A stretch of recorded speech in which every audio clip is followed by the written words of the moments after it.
Hello दोस्तों, मैं सरस निषाद आपका स्वागत करता हूँ हमारे यूट्यूब चैनल पे। आज हम पढ़ेंगे find electric field by using of Gauss theorem. पिछले लेक्चर में हमने इलेक्ट्रिक फ्लक्स के बारे में पढ़ा था और गॉस थ्योरम के बारे में भी पढ़ा था। तो अगर आप पिछला लेक्चर देख के यहाँ आए तो आपको ज़्यादा फ़ायदा होगा, क्योंकि गॉस थ्योरम के कॉन्सेप्ट यहाँ पे यूज़ होंगे। आप यूट्यूब पे सर्च करते हैं Saras Nishad classes, lecture number 11 electrostatics, आपको वो लेक्चर मिल जाएगा। तो आइए शुरू करते हैं। गॉस थ्योरम की मदद से हम इलेक्ट्रिक फील्ड कैसे पता कर सकते हैं, कैसे निकाल सकते हैं इलेक्ट्रिक फील्ड का जो फॉर्मूला होता है, वेरेसिप के द्वारा जो इलेक्ट्रिक फील्ड प्रोड्यूस होती है उसको कैसे निकालेंगे। तो इसके कुछ स्टेप होते हैं, तो एक एक करके स्टेप को देखते हैं। स्टेप नंबर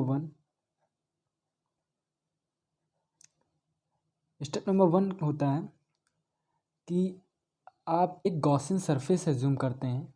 वो सरफेस इमेजिनरी होता है और उस पॉइंट को कंटेन करता है जिस पॉइंट पे आप चार्ज बॉडी के द्वारा इलेक्ट्रिक फील्ड निकालना चाह रहे हैं। अगर गॉसियन सरफेस सिमेट्रिक हो तो और भी अच्छा है। हम लिख सकते हैं पहला स्टेप क्या होगा, assume a Gaussian surface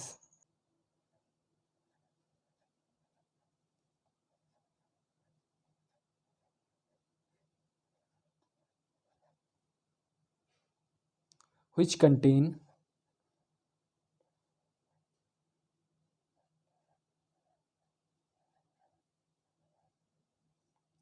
that point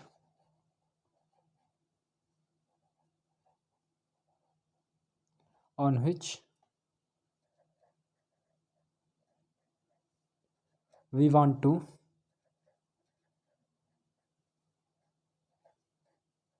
find electric field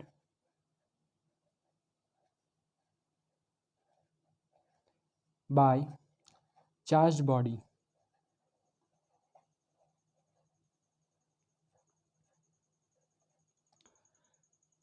ये हो गया पहला स्टेप। अब दूसरा स्टेप क्या कहता है,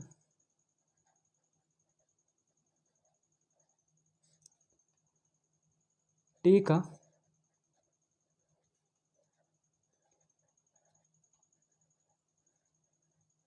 elemental area ds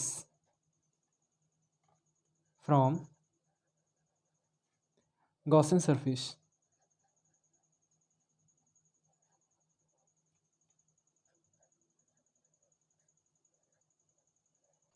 एक छोटा सा एलिमेंट ds लेना है गॉसियन सरफेस से। फिर तीसरा स्टेप क्या कहेंगे, तीसरा स्टेप क्या होगा, right expression for that elemental area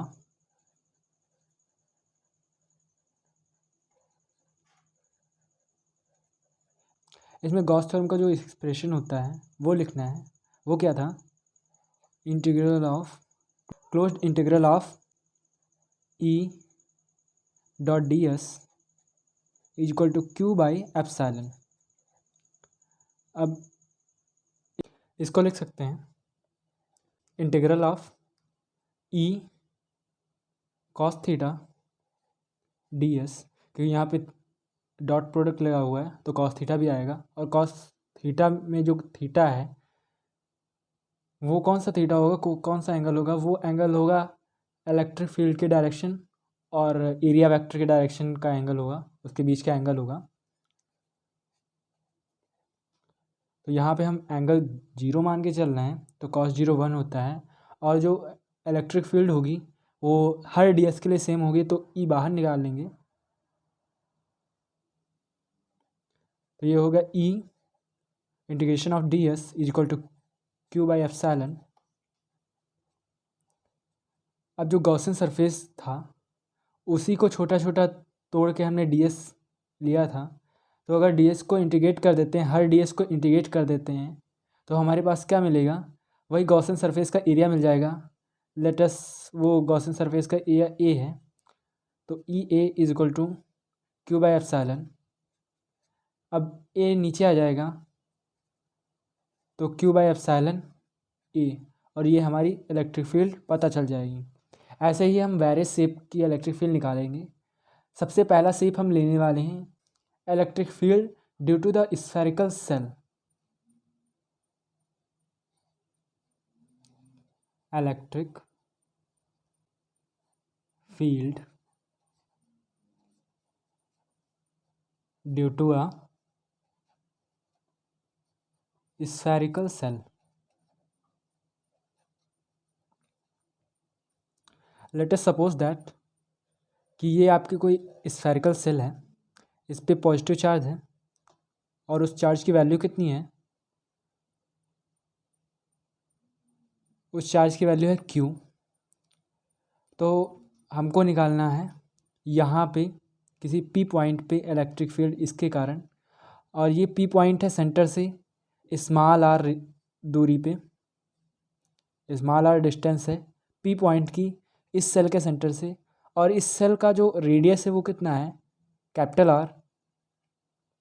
तो सबसे पहला स्टेप क्या था कि एक गॉसियन सरफेस हमें एज्यूम करना है, और अगर सिमेट्रिक हो तो और भी बढ़िया है। तो हम एक सिमेट्रिक गॉसियन सरफेस एक सेल के लिए क्या ले सकते हैं, एक सेल ही ले सकते हैं जो कि कॉन्सेंट्रिक हो। तो हर तरफ जो डिस्टेंस होगी वो सेम होगी सेंटर से। तो हम एक सेल ले लेते हैं, ये हमने ले लिया Gaussian surface. As a Gaussian surface हमने एक स्फेरिकल सेल ले लिया है। अब दूसरा स्टेप था हमारा, यहाँ पे एक छोटा सा एलिमेंटल एरिया लेना है ds। इस एलिमेंटल एरिया के एरिया वेक्टर किधर को होगा, इधर को हो, और चूँकि ये पॉजिटिव चार्ज है तो इसकी डायरेक्शन जो इलेक्ट्रिक फील्ड की डायरेक्शन होगी इसके द्वारा वो किधर को होगी, ये भी इधर की होगी। मतलब एरिया वेक्टर और इलेक्ट्रिक फील्ड में जीरो एंगल है। तो हम इस एलिमेंटल एरिया के लिए एक्सप्रेशन लिखेंगे E dot D S is equal to Q by epsilon. तो ये हो जाएगा E cos theta D S Q by epsilon. यहाँ पे इलेक्ट्रिक फील्ड और एरिया वेक्टर के बीच में जीरो एंगल है, तो कॉस जीरो होता है 1, तो ये हम लिख लेंगे E D S is equal to Q by epsilon. अब हर डी एस सेंटर से और चार्ज से सेम डिस्टेंस पे है, तो सब डी एस के लिए E जो है सेम होगा, तो E बाहर निकाल लेंगे, ये होगा D S is equal to Q by epsilon. अब जो इंटीग्रेशन ऑफ डी एस होगा वो कितना होगा, वो गॉसियन सरफेस होगा। गॉसियन सरफेस के छोटे छोटे हिस्से ही तो डी एस हैं, तो उन सबको अगर जोड़ देंगे तो गॉसियन सरफेस का एरिया आ जाएगा। तो E और गॉसियन सरफेस का एरिया कितना होगा, 4πr²। क्योंकि ये स्फेयर है तो इसका जो एरिया होता है वो 4πr² होता है, equal to Q by epsilon. अब 4πr² नीचे चला जाएगा तो ये हो जाएगा 4πε r²। तो ये आ गई हमारी electric field by the spherical cell. अब हमने ये पॉइंट बाहर लिया है तो इसको हम लिख सकते हैं ई आउट। अगर हम पॉइंट जो है अंदर लेते हैं तो क्या होता है, मान लिया हमने कोई पॉइंट यहाँ पे ले लिया, पी पॉइंट ही मान लीजिए या आर पॉइंट मान लीजिए, और यहाँ से डिस्टेंस है सेंटर की वो आप एक्स मान लीजिए। तो सबसे पहला स्टेप क्या होगा, हम एक गॉसियन सरफेस ड्रा करेंगे, इसमें भी हम कॉन्सेंट्रिक स्फेयर लेंगे, बस वो रेडियस एक्स का होगा। तो हमने एक गॉसियन सरफेस मान ली। दूसरा स्टेप क्या था कि एक ds लेना है एलिमेंटल एरिया।